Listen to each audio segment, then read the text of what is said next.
Glória a Deus. Saúde, amada igreja, com a paz do Senhor, amém? Amém? Graças a Deus que nós estamos aqui mais uma vez na casa do Senhor para juntos, congregados em família, louvarmos e bendizermos o nome de Jesus. Quero agradecer a Deus pela oportunidade e louvar a Deus também pela vida do nosso pastor presidente, agradecer pela confiança, né? Que Deus continue abençoando a vida do nosso pastor. Evangelho de João, capítulo 17, Evangelho de João, né? Evangelho de Jesus Cristo, mas quem escreveu foi João, né? Capítulo 17, o versículo é número 26. 17, 26. Glória a Deus. Irmãos, olha, perdão, é o 16 e 26. 16 e 26. Tá? 27. Isso, está certo. É apenas o versículo, diz assim: pois o mesmo Pai vos ama, visto como vós me amastes e crestes que saí de Deus. Tá? Só esse versículo para que possamos juntos, né, meditar na palavra do Senhor. Irmãos, eu gostaria de compartilhar com os irmãos uma palavra a respeito do amor, né, o amor de Deus. Certo é que o amor é o fundamento de todos os atos que agradam a Deus. Na vida cristã, ou na vida da igreja, tudo começa e termina com o amor. O amor é a marca que dá sentido a todas as demais, que sem essa marca, a igreja não pode ser o que Deus quer ou o que Deus deseja que ela seja. O amor é o princípio controlador da vida cristã. O amor de Deus, irmãos, não tem fronteiras. Seja quais forem as circunstâncias, esse amor, ele é supremo, né? E esse amor, ele enriquece tudo que toca. É esse amor que provoca, o que causa profunda impressão nas pessoas que não servem a Deus. Quando nós, de fato, amamos uns aos outros, as pessoas lá fora olham para nós e ficam admirados, porque eles passam a perceber que, na verdade, nós amamos a Deus e amamos uns aos outros. Tá? Coloca para mim João, capítulo 13, versículos 34 e 35, por favor. Glória a Deus.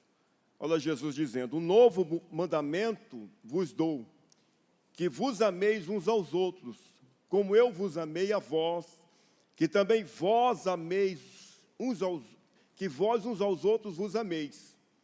Nisto todos conhecerão que sois meus discípulos, se vos amardes uns aos outros.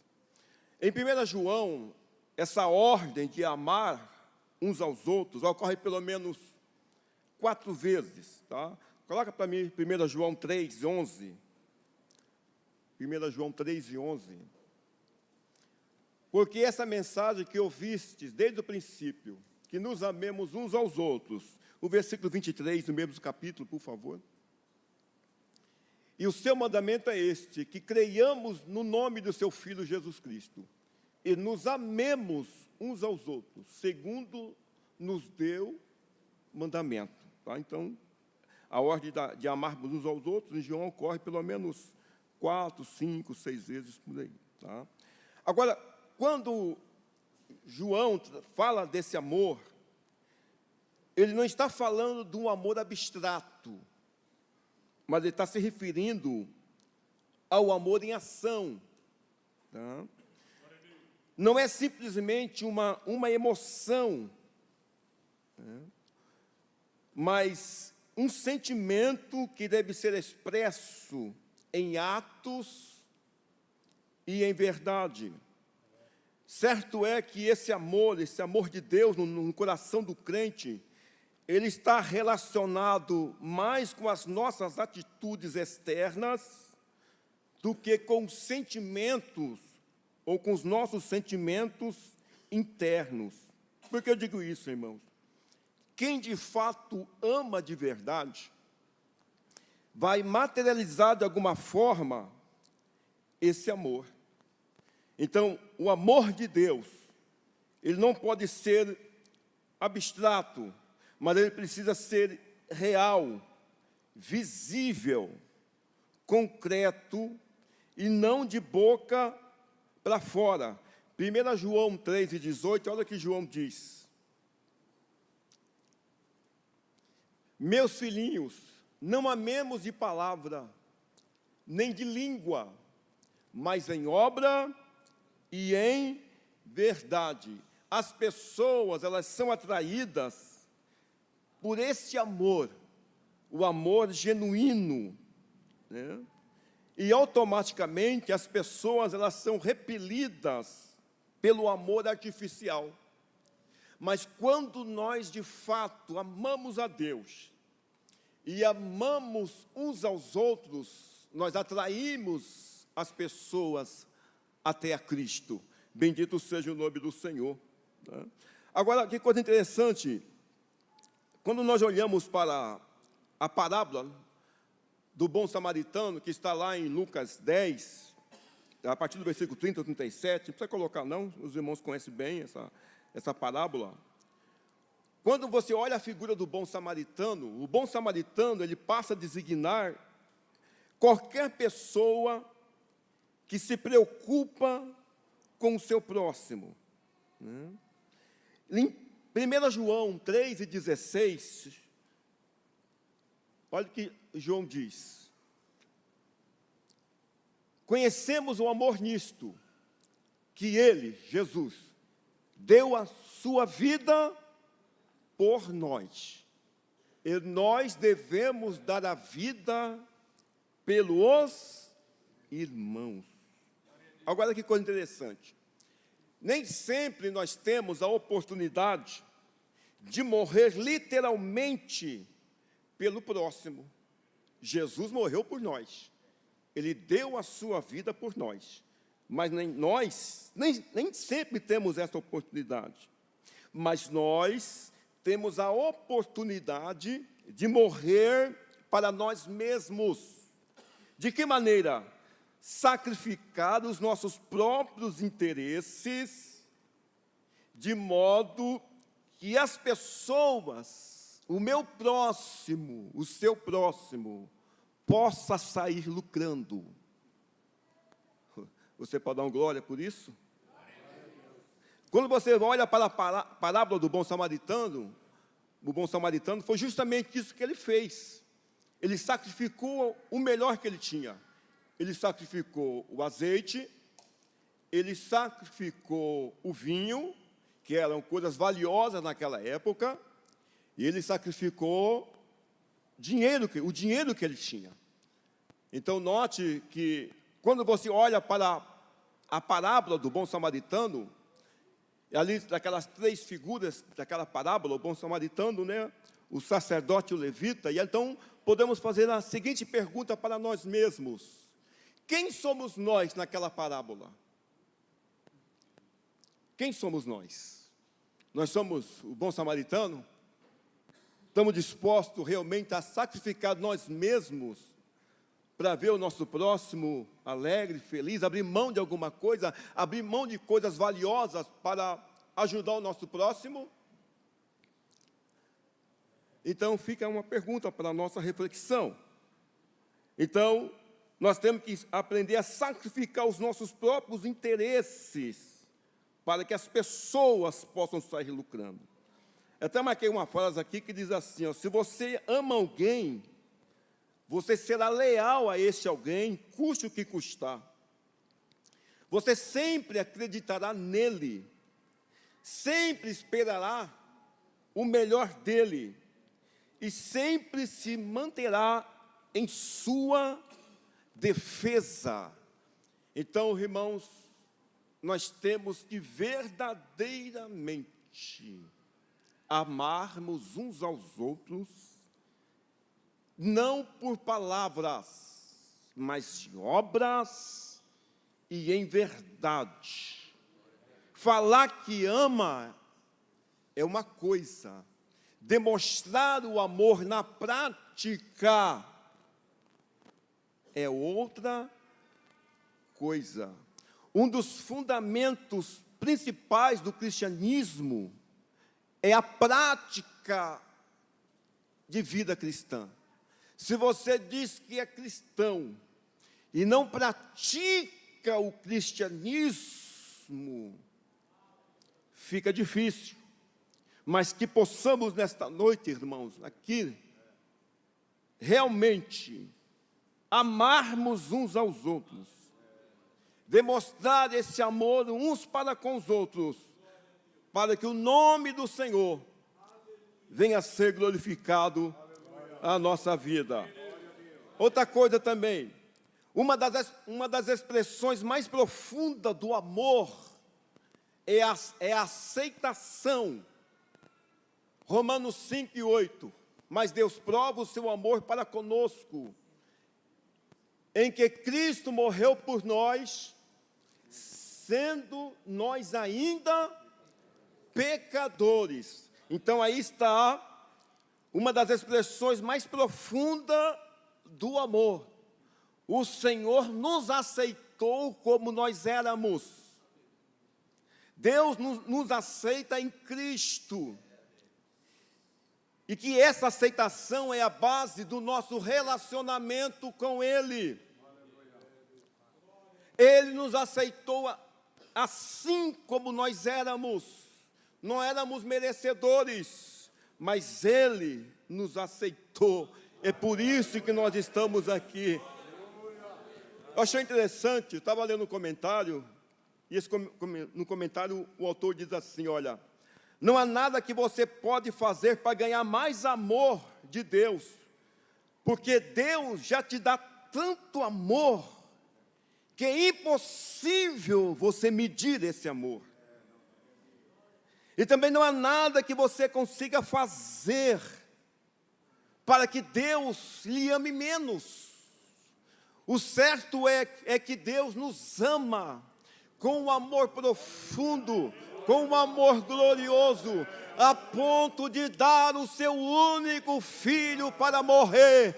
Deus deu o melhor que Ele tinha no céu para morrer por mim e morrer por você. Bendito seja o nome de Jesus.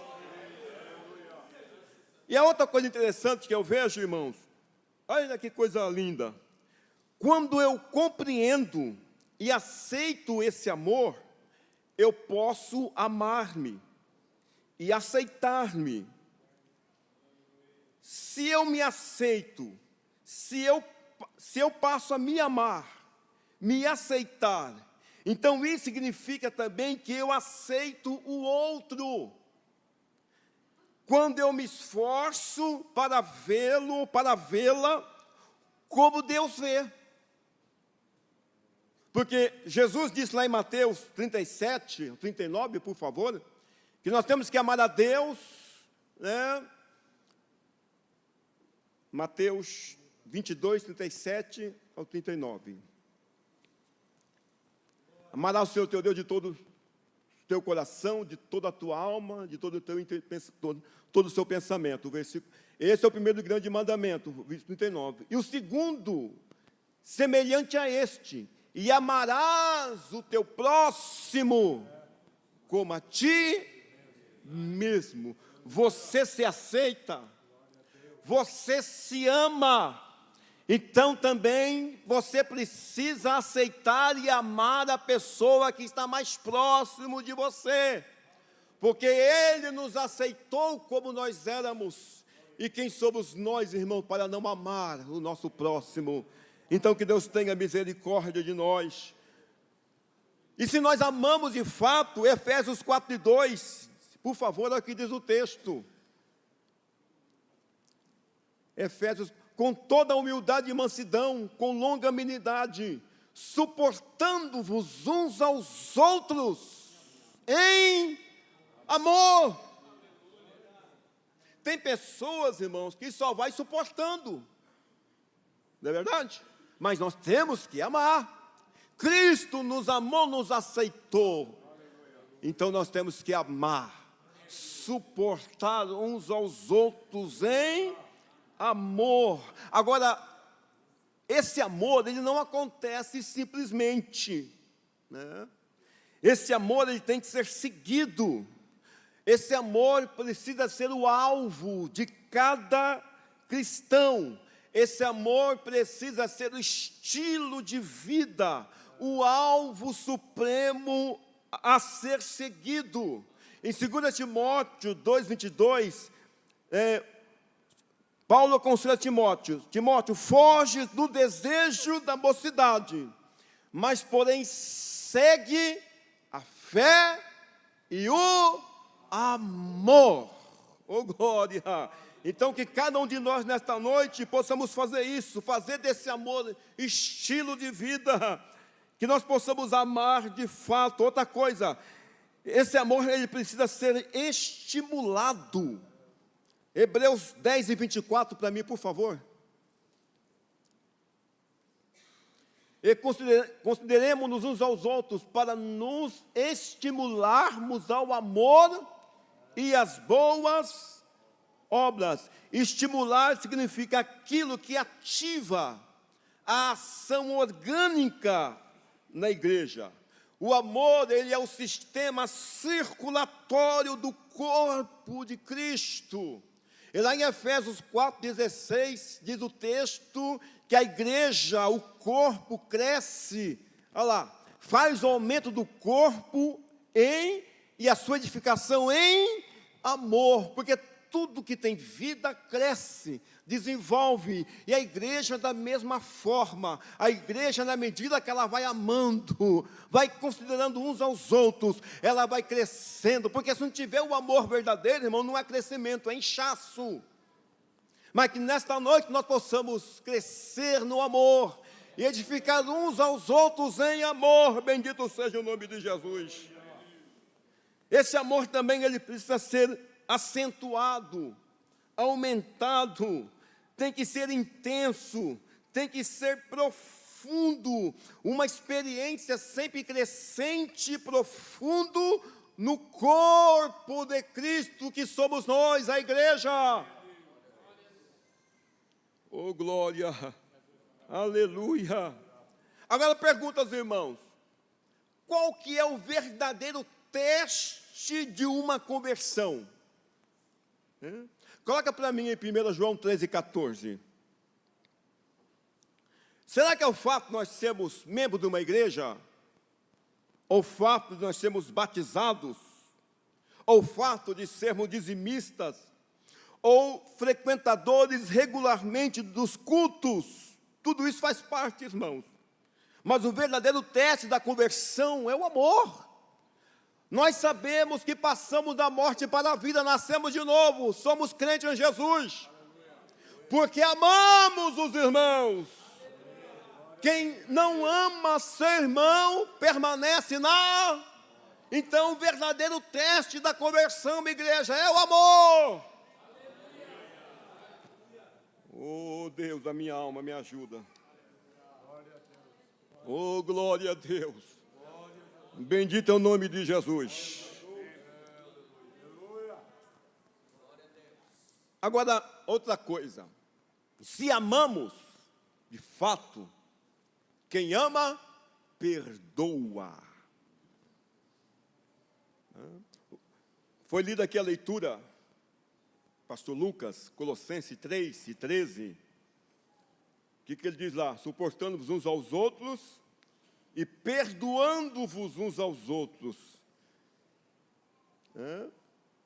Se alguém tiver queixa contra o outro, assim como Cristo nos perdoou, assim faceis vós. Agora, irmão, se Cristo nos perdoou, quem somos nós para não perdoar o nosso próximo? Agora, talvez você tenha dificuldade para perdoar. Mas como que se aprende a perdoar? Perdoando. Fazendo perdão uma prática na vida cristã. Perdão na Bíblia, irmãos, nos foi dado em forma de mandamento.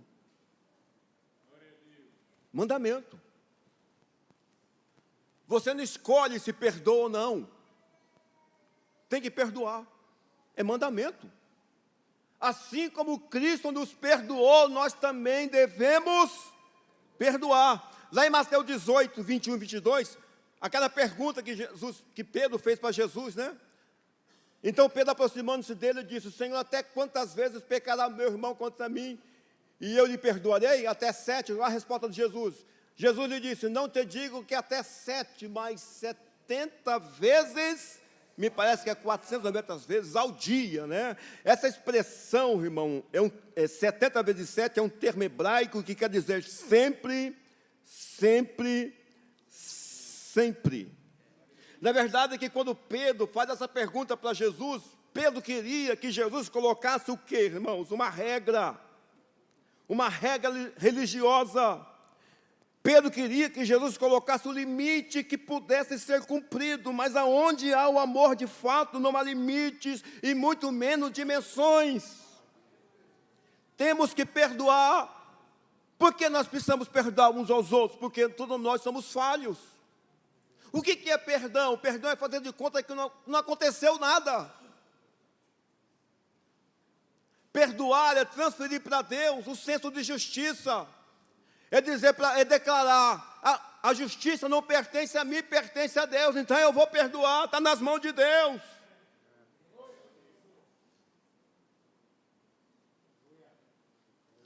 Oh, glória. Eu gosto de uma frase que diz assim, que o perdão é a única alternativa que pode deter o ciclo da culpa, do ódio e da dor. Então, quem ama, perdoa. Lá em Mateus 5, versículo 23 e 24, olha que nos diz a palavra do Senhor. Portanto, se trouxeres a tua oferta ao altar, e aí te lembrares que teu irmão tem alguma coisa contra ti, porque se é você que tem alguma coisa contra ele, fica mais fácil. Mas é ele contra ti. Olha o que diz o versículo seguinte. Deixa ali diante do altar a tua oferta, porque, irmãos, o altar é o lugar da bênção. O altar é onde Deus ordena a bênção para a nossa vida. Porém, o altar não pode ser um lugar solitário. Se você está com mágoa no coração, se você está amargurado por alguém que lhe fez alguma coisa, deixa a tua oferta, te reconcilia, pede perdão, e você volta e entregue a tua oferta, que Deus então vai aceitar a tua oferta. Oh, glória. Amém, meus irmãos? Vamos andar mais um pouquinho. Agora eu vou para uma outra parte. 1 Coríntios 13, por favor, em 1.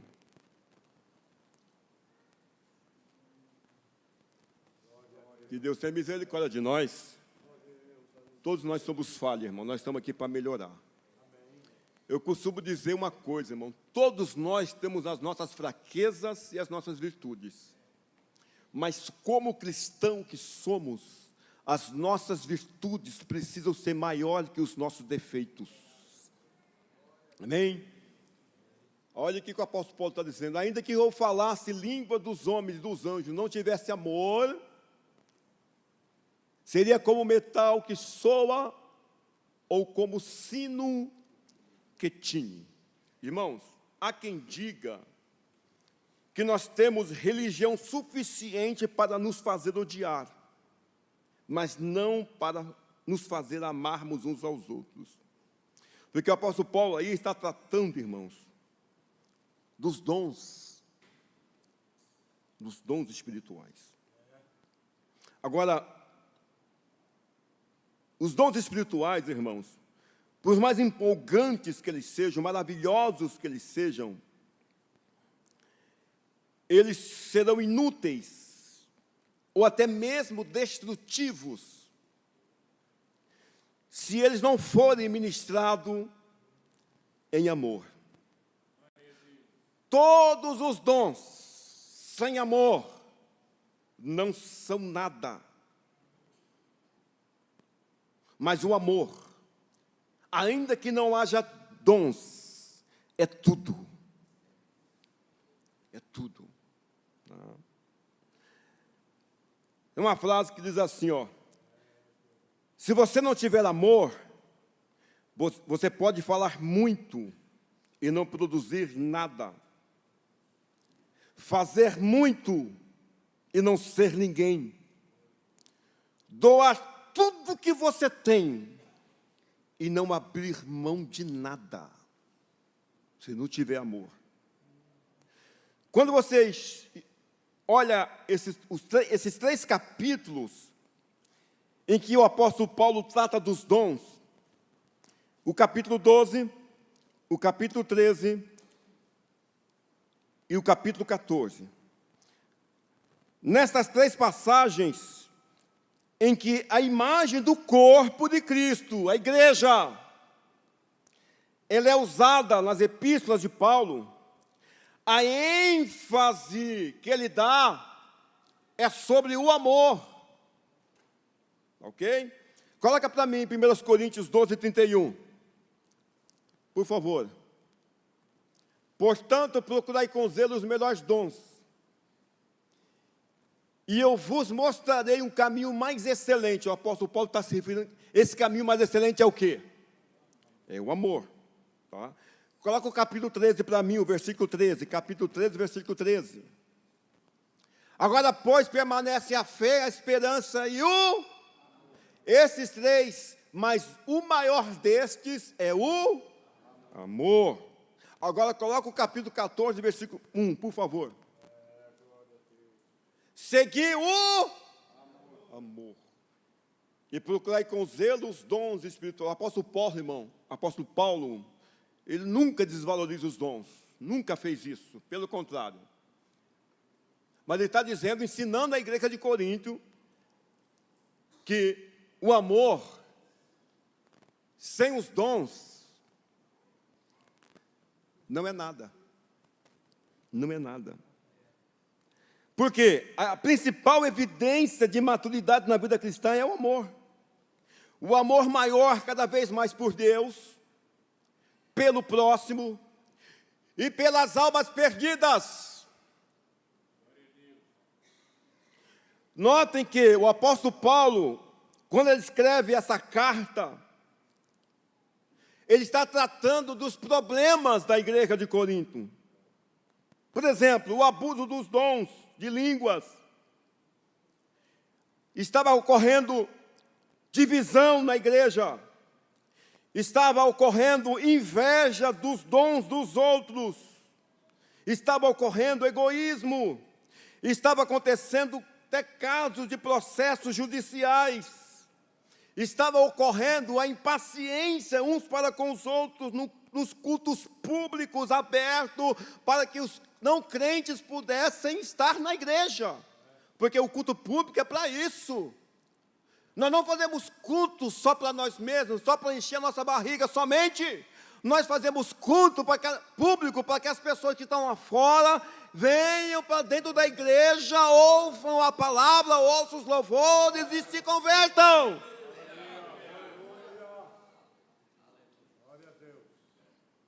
Então, o que estava ocorrendo? A impaciência uns para com os outros. Comportamentos estes que estavam envergonhando o nome do Senhor Deus. E a única forma de usar os dons espirituais, irmãos, de forma criativa, é fazendo isso tendo o amor como a motivação principal.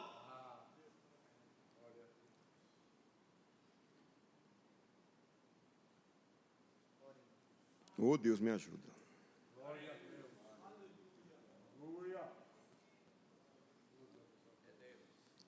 E o apóstolo Paulo, volta lá no capítulo 13 da primeira carta aos Coríntios. Certa feita, pedido para que o Rui Barbosa escrevesse alguma coisa sobre o amor, ele disse: depois do que o apóstolo Paulo escreveu sobre o amor, não há mais nada para escrever. Já tudo. Né? 13:1, por favor. O apóstolo Paulo, ele vai explicar nesse capítulo, o capítulo 13, o capítulo do amor, pelo menos 3 características do amor cristão. E mostrar o quão é importante esse amor na vida da igreja, na vida do ministério, no ministério. Então, o apóstolo Paulo, do primeiro versículo até o versículo 3, ele vai dizer que o amor, ele é enriquecedor. Então vamos lá, ainda que eu falasse as línguas dos homens e dos anjos, não tivesse amor, seria como o metal que soa, como o sino que tine, versículo 2. Ainda que eu tivesse o dom de profecia, maravilhoso, irmão, é maravilhoso, profecia. E conhecesse todos os mistérios e todo, irmão, não é brincadeira não, meu irmão. Não é brincadeira não, olha lá. E conhecesse todos os mistérios e todo o conhecimento, e ainda que eu tivesse toda a fé, de maneira tal que transportasse os montes, e não tivesse amor, nada seria, versículo 3. E ainda que distribuísse toda a minha fortuna para sustento dos pobres, e ainda que entregasse o meu corpo para ser queimado e não tivesse amor, nada disso me aproveitaria. Então o apóstolo Paulo está mostrando aqui, irmãos, que o amor ele é enriquecedor. E o apóstolo Paulo, o que ele faz nesses 3 primeiros versículos? Ele cita pelo menos 5 dons.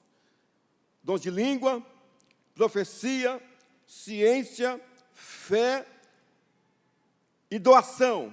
Só que o apóstolo Paulo, ele ressalta que esses dons são maravilhosos,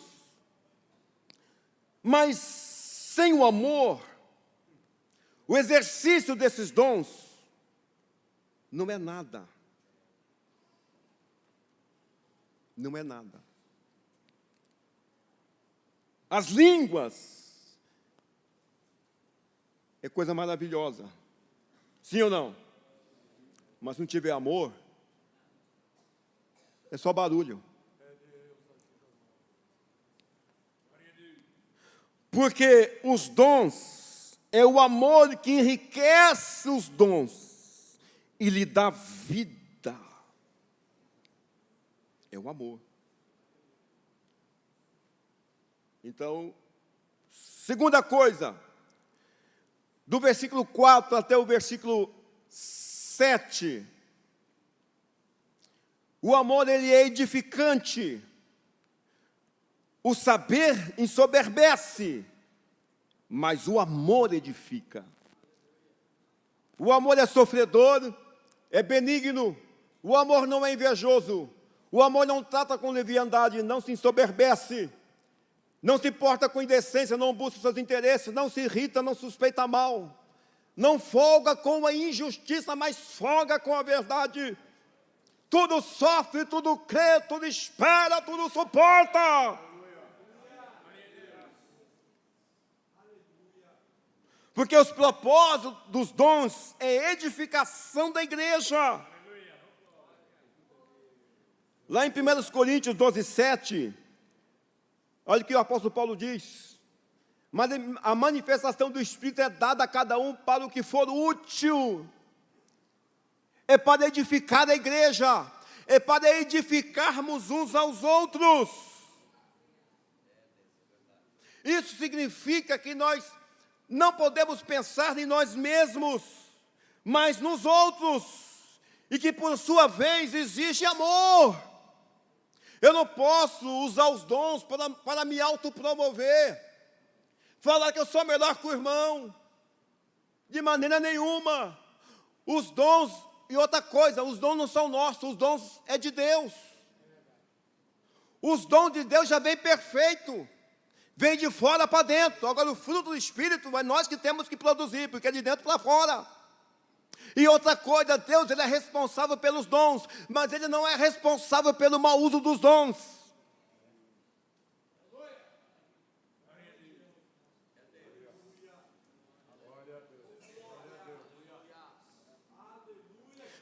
Primeira Pedro 4:10, 1 Pedro 4:10, cada um administre aos outros o dom como o recebeu, não é para mim.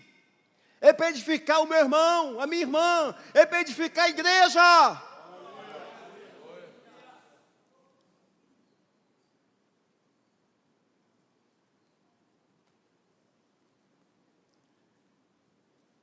Amém, meus irmãos? Cada um administra aos outros o dom como recebeu, como bons mordomos da multiforme graça de Deus. Então veja bem, quando a igreja de Corinto, os irmãos eles se reuniam, os cristãos, a igreja de Corinto, os irmãos eles se mostravam impacientes uns para com os outros, mas se eles tivessem o amor de fato, o amor lhes daria longanimidade. Eles estavam tendo inveja do dom do outro, mas o amor de fato removeria essa inveja. Eles estavam ensoberbecidos, mas o amor poderia remover aquele orgulho e engrandecimento próprio, porque o amor, irmão, tudo crê, tudo espera, tudo suporta. O amor, ele é o maior dom que existe na igreja. E em terceiro lugar, para me terminar, vai do versículo, volta lá, 1 Coríntios 13, versículo 8 ao 13. Tá? Pode ir lá no versículo 13 para mim, por favor. Os irmãos, todos os irmãos percebem que a profecia, a ciência e as línguas, os coríntios, eles valorizavam em demasia, ao extremo até. E especificamente o dom de língua. Só que o apóstolo Paulo diz que esses dons, vai chegar um dia que eles vão desaparecer, eles serão abolidos, eles vão cessar, e a única coisa que vai permanecer é o amor. 1 João 4:8 que diz lá, aquele que não ama não conhece a Deus, porque Deus é amor, igreja.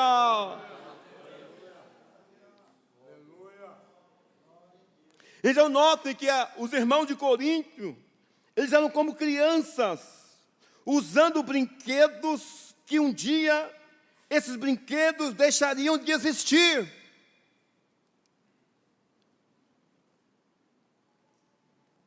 Agora, é esperado que uma criança pense, compreende e fale como criança, só que também é esperado que essa criança cresça, amadureça, e comece a pensar e falar como adulto. E dessa forma, então, ele vai abandonando as coisas de menino. Vamos amadurecendo, porque a igreja que vai morar do céu, ela está em processo de amadurecimento.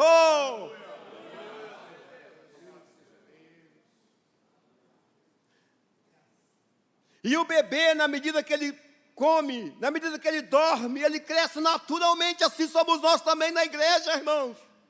Começamos lá atrás, menino, mas nós estamos crescendo, estamos desenvolvendo. Vamos deixar as coisas de menino de lado e vamos glorificando o nome do Senhor de forma verdadeira e sincera. Oh, glória a Deus, irmãos. eu sei de uma coisa: há um processo de amadurecimento para a igreja como um todo, para cada cristão individualmente. O que eu não posso fazer como um cristão é ficar emperrado numa perpétua infância espiritual. Eu tenho que fazer um gráfico da minha vida com Deus. Eu preciso saber se eu estou mais maduro hoje do que eu estive daqui 6 meses atrás ou 1 ano. Pelo fato dos meus cabelos estarem ficando brancos, da minha pele estar enrugando, isso não significa que eu estou amadurecendo, eu estou envelhecendo.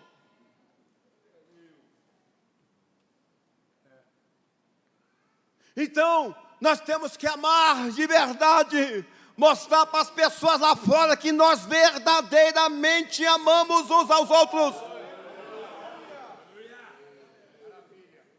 Eu me lembro, irmãos, que a igreja primitiva, um certo imperador, me parece o imperador Adriano, ele mandou um cidadão por nome de Aristides. E ele mandou esse cidadão, irmãos, verificar como que os crentes se comportavam na igreja primitiva. Ele entrou lá, irmão, de forma como sem ninguém saber, ficou lá um determinado tempo, dia, não sei o tempo que ele ficou lá. E ele voltou e disse uma frase, que essa frase, ela se eternizou. Ele disse a seguinte frase: veja como eles amam uns aos outros.